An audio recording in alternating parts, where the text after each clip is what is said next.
Coucou à tous, je suis Louise Angéline Lokomo, juriste, et je coordonne une association Action pour le développement communautaire qui est basée à Garoua et qui travaille sur des questions de gouvernance des ressources naturelles, lutte contre les changements climatiques, protection de l'environnement, ainsi que promotion et protection des droits de l'homme. Je suis très heureuse d'être leader émergente 2025. De façon générale, la pauvreté.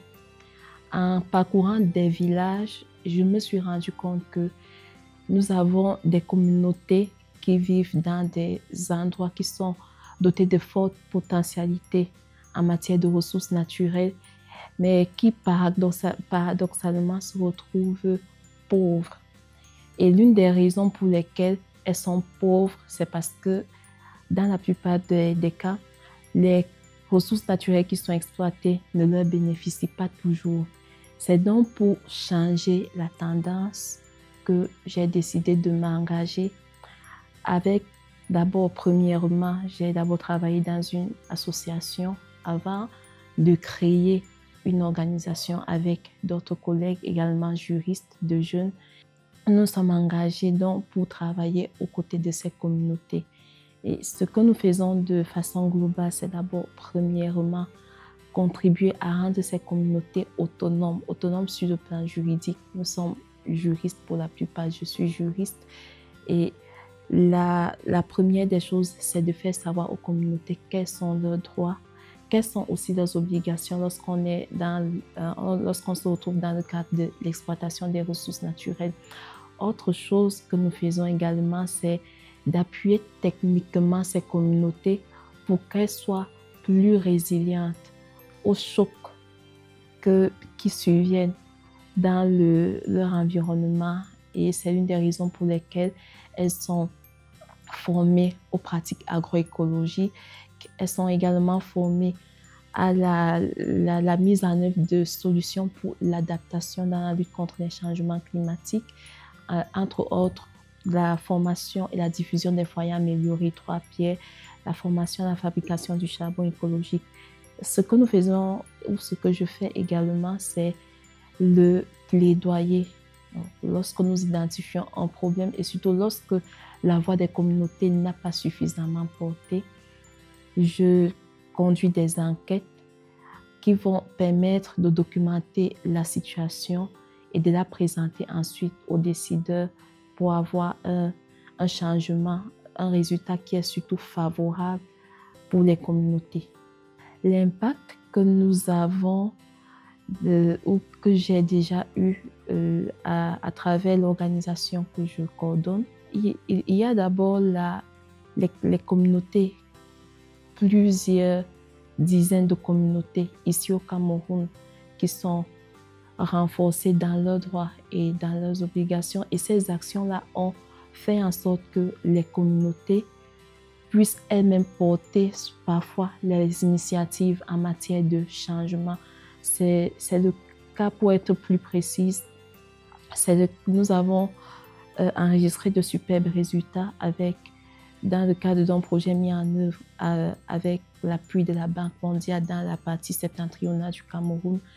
Plusieurs communautés avaient perdu leur maison, leur terre et devraient en contrepartie être compensées par la construction d'autres maisons.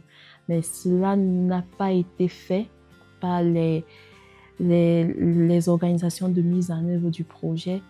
Et après maintes plaintes des communautés, on n'avait pas toujours de changement. Donc, avec l'appui que nous avons apporté à ces communautés, les constructions des maisons ont repris. Nous avons d'abord pu toucher la Banque mondiale, puis entrer en contact avec la Banque mondiale.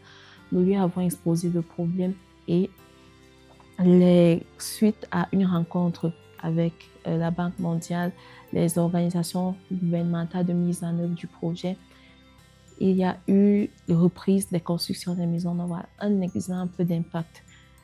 Il y a également des communautés qui ont réduit la consommation de leur bois énergie grâce à l'utilisation des foyers améliorés, des communautés qui sont en train de restaurer, d'avoir de meilleurs rendements agricoles à raison des pratiques agroécologiques qu'elles ont apprises par nous.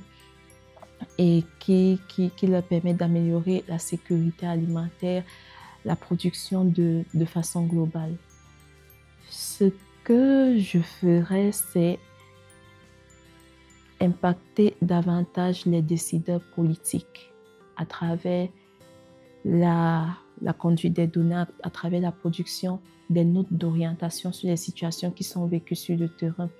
La plupart du temps, nous conduisons des actions, mais elles sont locales. Ce sont des actions que je vais classer opérationnelles.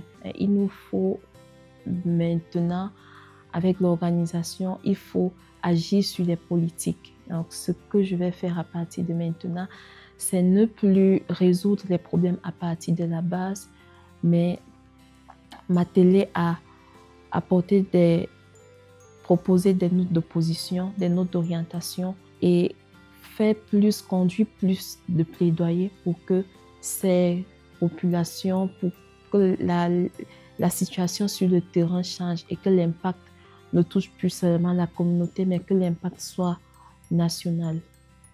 Le message, je vais plus le passer à l'endroit des organisations de la société civile qui travaillent sur les questions de développement. Je vais les inciter ou les appeler à orienter leurs actions vers les actions d'impact des politiques, d'influence des politiques, pour que un plus grand nombre de populations soient touchées. C'est bien les actions que nous menons au niveau local, mais nous devons également les porter au niveau national. Et l'un des moyens, c'est d'avoir cet impact sur les politiques publiques en participant à leur élaboration, en participant à leur suivi, à la mise en œuvre également.